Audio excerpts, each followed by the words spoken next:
अस्सलाम वालेकुम नाज़रीन, तहलका स्पोर्ट्स के साथ मैं हूं राकील हसन गुमन। पाकिस्तान और नेपाल के दरमियान मुल्तान में खेले जाने वाला एशिया कप 2023 का पहला मैच जो है वो पाकिस्तान ने बासानी जीत लिया है। वो नेपाल की क्रिकेट टीम जिसने 25 रन के स्कोर पर पाकिस्तान के दो खिलाड़ियों को पवेलियन भेज दिया था और उसके बाद भारतीय मीडिया ने जनाब जो जश्न है वो मनाना शुरू कर दिया था और कहना शुरू कर दिया था कि जनाब आज हमें मौका मिल जाएगा कि हम पाकिस्तान क्रिकेट टीम को ट्रोल करेंगे, हम कप्तान बाबर आजम जो हैं उनकी कप्तानी को लेकर सवाल खड़े करेंगे और हम बाबर आजम की जनाब आज अच्छी तरह से जो धुलाई है वो करेंगे। लेकिन हुआ उसके बिल्कुल उल्ट और जनाब वो सारे का सारा भारतीय मीडिया का जनाब गोदी मीडिया का सेक्शन जो हमेशा बुग़्ज़े बाबर में और बुग़्ज़े पाकिस्तान में डूबा रहता है, जनाब आज मैच शुरू होने से पहले जिस तरह से उन्होंने लाइव स्ट्रीमिंग पर आकर कमान नेपाल का नारा लगाना शुरू कर दिया और कहना शुरू कर दिया कि भाईजान आज तो हम जो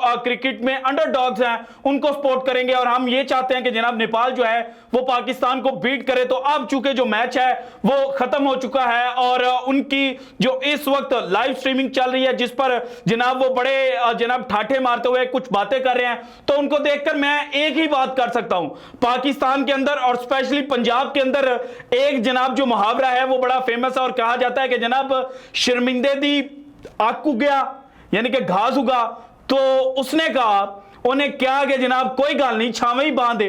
तो जब किसी के पिछवाड़े पर जनाब घास जो है वो उगा है तो वो यही कहता है कि जनाब कोई गाल नहीं छावे बांधे, गर्मियां बढ़िया ने। तो यही हाल जनाब भारतीय मीडिया का है। मैंने जनाब भारत का वो मीडिया जो पाकिस्तान को ट्रोल करने के लिए आज जनाब जो बड़ी बड़ी बातें कर रहा था मैच शुरू होने से पहले और फिर जब फखर जमान आउट हुए किस तरह से छलांगे मार रहे थे और बाद में जब पाकिस्तान जीतता है तो उनके रिएक्शंस किस तरह जनाब चीखों में बदलते हैं, ये सारी डिटेल्स एक एक करके आपके सामने रखनी है। लेकिन उससे पहले दो चीजें मैंने आपके साथ शेयर करनी है।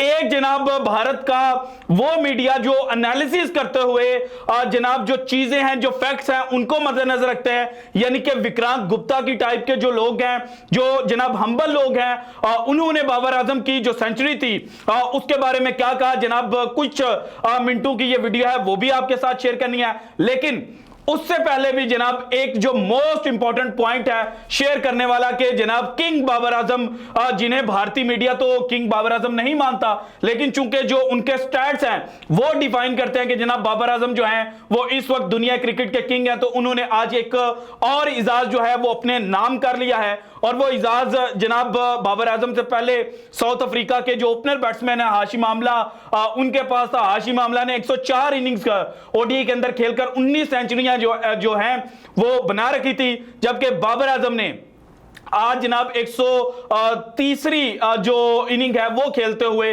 ये जो हाशिम आमला का रिकॉर्ड है ये तोड़ डाला है और 19 सेंचुरियां तेज तरीन 19 सेंचुरियां बनाने का रिकॉर्ड जो है वो अब कप्तान बाबर आजम के पास आ चुका है। और कप्तान बाबर आजम ने जैसे ही 19वीं सेंचुरी स्कोर की तो उस वक्त भारत का जो नंबर 1 खिलाड़ी है जिसको भारत की जनाब जो क्रिकेट है उसके अंदर एक बड़ा हाई दर्जा दिया जाता है, उसने भी बाबर आजम की तारीफ के लिए एक ट्वीट की और ट्वीट के अंदर उन्होंने बाबर लिखा, क्लैपिंग की और फिर जनाब आगे 100 का जो साइन है वो डाला और उस शख्सियत का नाम है उस प्लेयर का नाम है आर अश्विन। और आर अश्विन की जो आज की ट्वीट्स हैं वो डिफाइन कर रही हैं कि जनाब पाकिस्तान और नेपाल के दरमियान जो एशिया कप का ओपनिंग मैच खेला जा रहा था ये अनइंपॉर्टेंट नहीं था बल्कि ये बहुत ज्यादा इंपॉर्टेंस रखता था, क्योंकि ये जनाब एक मेगा इवेंट का इनिशियल मैच था। यहां पर जनाब पाकिस्तान को अगर किसी तरह से मुश्किलात में फंस जाता तो आगे जो टूर्नामेंट पूरा बाकी पड़ा हुआ था वहां पर पाकिस्तान के जो कदम थे वो डगमगा भी सकते थे। और आर अश्विन ने जनाब जब इमाम अल हक आउट हुए रन आउट हुए तो उसके बाद भी बात ट्वीट किया और कहा कि जनाब अब नेपाल जो है उसको अपनी गिरफ्त जो है वो मजीद मजबूत करनी चाहिए। इसके अलावा जनाब जो मोहम्मद रिजवान का रन आउट है उसको लेकर भी उन्होंने ट्वीट किया और इन्होंने कहा कि जनाब एक जिस एंगल पर और जिस हाइट पर बॉल थी वहां से जनाब जो डाइव करना है वो बहुत ज्यादा मुश्किल थी, इसलिए जो मोहम्मद रिजवान है उन्होंने डाइव नहीं की। अब आते हैं जनाब विक्रांत गुप्ता साहब की स्टेटमेंट की तरफ। देखें पाकिस्तान में विक्रांत गुप्ता साहब को बड़ा चाहा जाता है और उसके पीछे रीजन यह है कि ये जनाब भारतीय जो स्पोर्ट्स तक पर पैनल बैठा होता है, जो अब पाकिस्तान को अपोज कर रहे होते हैं, उनके सामने पाकिस्तान की जो जंग है वो लड़ते हैं। सो इसलिए इनकी जो राय है उसको इंपॉर्टेंस देना बहुत ज्यादा जरूरी है। तो जरा सुनिएगा कि विक्रांत गुप्ता साहब क्या कह रहे हैं। पहले मैच में बावजूद सुनिएगा शुरुआती 2 विकेट जल्दी गिर गए, फिर रिजवान भी आउट हो गए, बट आज जो आपने बाबर आजम की बैटिंग देखी है, तो मैं आप सबसे जानना चाहता हूं क्या दिखा आपको बाबर आजम की बैटिंग में आज तक? ये जो उन्होंने कहा ना कि मैं आप सबसे जानना चाहता हूं, 5 बंदों का ये पैनल, विक्रांत साहब को निकाल दे, 4 जनाब वहां पर बंदे बैठे हुए हैं, तो मैं आपसे क्या जानना चाहता हूं, इसके अंदर सारी जनाब चीजें जो थी वो पोशीदा थी। और ये अल्टीमेटली शायद कहने की कोशिश कर रहे थे कि मैं कितने दिनों से आपको बोल रहा था कि बाबर वर्ल्ड क्लास प्लेयर है, बाबर वर्ल्ड क्लास बैटर है, लेकिन आप मुझे अपोज करते थे। तो आप जरा बताएं कि बाबर की जो इनिंग है, उसकी जो पेस है, उसके बारे में आपका क्या कहना है, जरा सुनिएगा। बड़े मजे की जनाब यहां पर जो पाकिस्तान के कप्तान है ना बाबर आजम, उनकी तारीफ की गई है।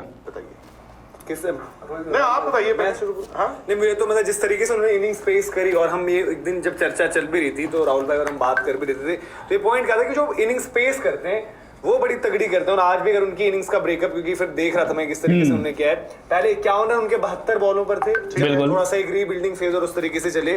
फिर उसके बाद जो उन्होंने 51 से 100 करे वो 37 बॉलों पर करे, ठीक है। फिर उसके बाद जो 100 से 150 करे वो 20 बॉलों पर करे, ठीक है, जो आप मतलब बहुत बढ़िया। एंड रिजल्ट क्या है? एंड रिजल्ट उनका रहा 151 131 बॉल। इस तरीके की इनिंग्स पे नो डाउट आज सामने ओपोनेंट नेपाल है, बट फंस रहे। सुनिएगा पाकिस्तान जैसे हमने बोला कि 25 पर 2 जो उन्होंने पार्टनरशिप लगाई, और सबसे इंपॉर्टेंट था कि इफ्तिकार की प्रेजेंस, क्योंकि इफ्तिकार वो अपने अंदाज में ही खेलते हैं और उन्होंने बाबर का काम भी हल्का किया और दोनों ने बड़ी जबरदस्त पारी खेली। इफ्तिकार ने 100 किया, उनका पहला 100 वनडे करियर का, और बाबर का एशिया कप में पहला 100। तो अभी इसके अंदर एक बड़ी मजे की लाइन जो है ना वो विक्रांत गुप्ता साहब ने उगलवानी है अपने पैनल से, वो जरा उस पर ध्यान करना है आपने। पेस वाइज बड़ा अच्छा लगा और उनको जरूरत थी इस तरीके की बड़ी टोटल आ जाए। आप इंडिया गेम नेक्स्ट है तो पाकिस्तान बोले यार कि उनको यही सबसे ज्यादा चाहिए था। शहीन की विकेट वगैरह थी, बाबर 50 करे थे, बट बाबर जाने आते हैं शतक लगाने के लिए। 104 मैच हो गए उनके, 19 शतक हो गए, सईद अनवर से 1 शतक कम है। अब अगर इसी तरीके से कंटिन्यू कर पाएंगे, तकरीबन हर 5 मैच में 100 है, जो कि बहुत बढ़िया। ओडीआई के रिकॉर्ड के हिसाब से देखें तो मतलब 100 बनाने की मशीन कह सकते हैं इनको, वो है। और क्यों 100 बनाने की मशीन कह सकते हैं। अब जनाब ये तो विक्रांत गुप्ता साहब ने अपने पैनल से गुलवा लिया, और वहीं राहुल रावत साहब आज तो वो नहीं थे यहाँ पर, मतलब उस तरह से बोल नहीं थे रहे और अपोज भी नहीं कर रहे थे। अपोज करेंगे भी क्योंकि भाईजान एक प्लेयर ने अच्छी इनिंग खेली है, इसीलिए तो आर यशवंत जो है वो भी ट्वीट कर रहे हैं। लेकिन हमारे जो एक स्पोर्ट्स यारी पर बैठे हुए सुशांत मेहता साहब हैं, उनको तो हमेशा एंटी पाकिस्तान बात करनी होती है। जरा सुनिएगा मैच से पहले और मैच के बाद वो क्या कहते हैं, देखिएगा, बड़ा मजे का है। नेपाल हम सपोर्ट कर, आज कमान पाकिस्तान सबको ये कौन जीतेगा, इसमें कोई प्रॉब्लम थोड़ी ना है। पता हम सबको है कि कौन जीतेगा, लेकिन फिर भी हम नेपाल को, कमान नेपाल। और बाद में यार मैं इनको क्या कहूं, और इनके ऊपर ना वही लाइन सूट करती है कि शर्मिंदा दी आकू गया तो उन्हें क्या छामे बांध। फिर भी I think come on Nepal, I think आज कम ऑन नेपाल कुछ ना कुछ तो करके दिया। देखो मैच में अगर फाइट भी होगी ना तो भी बहुत है, मैच के अंदर फाइट भी होगी। अच्छा, एक तो ये पॉइंट आ गया।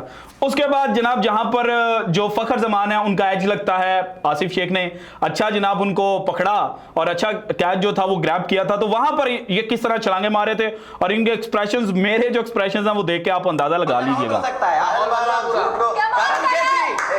आप लोग झूठ मत फैलाया करो, मैं आपको पहले ही बोला है, जबरदस्त कम ऑन करण, कभी कभी कुछ लोग कम ऑन करण हो सकता है, ये रिकॉर्ड पे आ रहा है, टाइम पे कम ऑन करण